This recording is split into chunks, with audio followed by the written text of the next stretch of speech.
Kamakailan sa Trinity College, mga Pisces Neuroscience Institute, malikhaing ginamit ang MRI equipment bilang isang eksperimento sa mga kamangha-manghang bagay na nangyayari sa utak ng isang tao. Natuklasan ito sa physics at naipublish sa Communication Journal Modernong Agham. Ang psychopath ay isang sakit na dulot ng pinsala sa utak.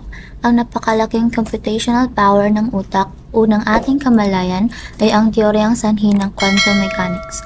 Ito ay nagaganap sa loob ng microscopic depth ng utak sa proportion ng lumikha ng ating kamalayan.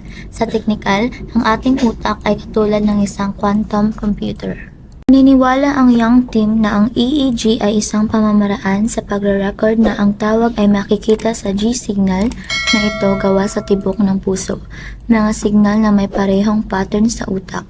Natuklasan ng mga sayantipiko ang potensyal na ito ay ang tanging paraan upang ipaliwanag ang pag-ikot ng mga proton sa utak ng isang tao.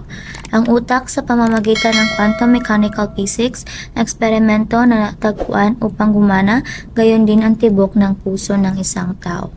Sa quantum entanglement, maging ang ating mga korporasyon at kamalayan ay kinakalkula.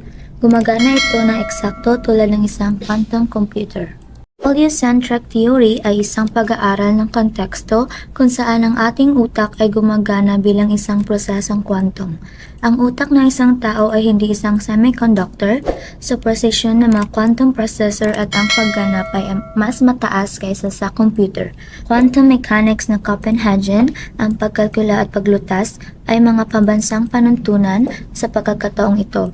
Upang maging conscious ang utak, hardware at memorya at mga algorithm software na tawag na synapses na lumilikha at kaluluwa o quantum superposition. Mayroong tatlong uri ng mga operating system na tinatawag na mga pattern.